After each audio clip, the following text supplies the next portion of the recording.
সমাজে প্রকাশ্যে যদি ধর্ষণের বিচার করা যায় তাহলেই একমাত্র পথ সমাজ থেকে ধর্ষণ নির্মূল করা সম্ভব। যদি এই ধরনের ধর্ষণ থেকে শুরু করে যদি ফেসিবাদী আচরণ আরো প্রকাশ পায়, আমরা যদি আরো কোনো দেশের বিরুদ্ধে ষড়যন্ত্র দেখি, তাহলে আমাদের কার্যক্রমগুলো যেটা শুরু হয়েছে এটা দিনকে দিন আরো বেশি এগিয়ে যাবে এবং কার্যক্রম আরো বেশি বাড়বে।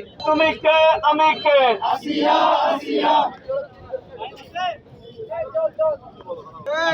মনে করি যত দ্রুত সম্ভব দৃষ্টান্তমূলক শাস্তি এটা নিশ্চিত করতে হবে। এটা যদি দৃশ্যমান যদি শাস্তি সমাজে দেয়া হয় তাহলে আশা করি ধর্ষকরা এটা থেকে ভয় পাবে এবং প্রকাশ্যে বা কখনোই আর ধর্ষণ করতে চাইবে না।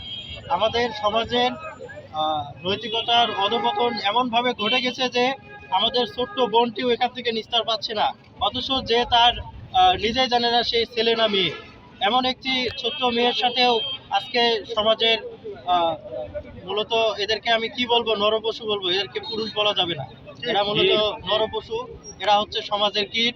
এদেরকে দৃষ্টান্তমূলক শাস্তি দিতে হবে। ইসলাম যে সুমহান আদর্শ শিক্ষা দিয়েছে, এই ধারায় যদি সমাজে প্রকাশ্যে যদি ধর্ষণের বিচার করা যায় তাহলেই একমাত্র পথ সমাজ থেকে ধর্ষণ নির্মূল করা সম্ভব। দেশের মধ্যে শৃঙ্খল পরিস্থিতি তৈরি করার জন্য তারা একের পর এক কিন্তু এই ধরনের প্রোপাগান্ডা করছে।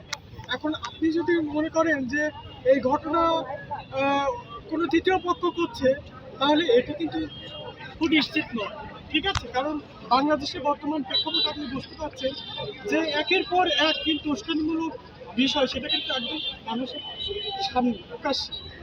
অতএব আমি যে কথা বলতে চাই আপনাদের, সেটা হচ্ছে যে রাষ্ট্রের আসলে খুব গভীরভাবে অনুসন্ধান দরকার যে এই ঘটনার পেছনে আসলেই কি ফ্যাসিস্টের কোনো হাত আছে কি, এবং এই ঘটনা যে একের পর ঘটছে, আপনি যদি আমি একটি প্রশ্ন রাখবো, সেটা হচ্ছে যদি এই ঘটনাগুলোর শাস্তি যদি খুব দ্রুত না দেওয়া হয় এবং এই শাস্তিগুলো যদি প্রকাশ্যে না দেওয়া হয়, তাহলে কিন্তু এটা কমবে না, এটা কিন্তু বৃদ্ধি পাবে। কারণ আপনি দীর্ঘ সময় যদি এই ঘটনায় যদি আপনি বিচারের প্রক্রিয়াটা রাখেন, তাহলে একসময় কিন্তু এগুলো ভুলে যাবে, আর ভুলে যাওয়ার ফলেই কিন্তু আসলে ঘটনা কিন্তু আবার ঘটবে। আর যদি এই ঘটনা তাৎক্ষণিক যদি বিচার হয়, তাহলে এই ঘটনা কিন্তু অনেকাংশে কমে যাবে, আর ইসলাম এটাই বলে। তো আমি চাই যে প্রশাসন এবং রাষ্ট্রের এই বিষয়ে খুব কঠিনভাবে হস্তক্ষেপ দরকার, এবং সমস্ত বাংলাদেশের সমস্ত ধর্ষক যারা আছে তাদের একটা দৃষ্টান্তমূলক শাস্তি জনসম্মুখে সেটা যেন বাস্তবায়ন হয়। আমাদের আজকে গায়েবালা জানাজা এবং বিক্ষোভ পরবর্তী সমাবেশ থেকে আমরা এই আহ্বানটা জানাতে চাই যে হচ্ছে আমরা শুধুমাত্র এটা নলেজে নিয়ে এসে দিতে চাই যে হচ্ছে এই ধর্ষণের বিরুদ্ধে আমাদেরকে জিরো টলারেন্স ঘোষণা করতে হবে। আমরা যদি ধর্ষকদেরকে সাথে সাথে ধরতে পারি, তাদেরকে সাথে সাথে বিচারের আওতায় নিয়ে আসতে পারি এবং প্রকাশ্যে জনসম্মুখে তাদের শাস্তির আওতায় নিয়ে আসতে পারি, এবং তাদেরকে ব্যক্তিগতভাবে, সামাজিকভাবে, সাংগঠনিকভাবে এবং কি প্রাতিষ্ঠানিকভাবে যদি আমরা তাদেরকে বয়কট করতে পারি, তাহলে তারা ধর্ষকরা এখান থেকে একটা মেসেজ পাবে এবং ধর্ষণের বিরুদ্ধে যে জিরো টলারেন্স ঘোষণা করা হবে, তারা এই জায়গা থেকে ভয় পাবে। আমরা এই বিষয়টাই হচ্ছে জনসম্মুখে তুলে ধরতে চাই, যাতে এই সাহসটার পরবর্তীতে কেউ না করে।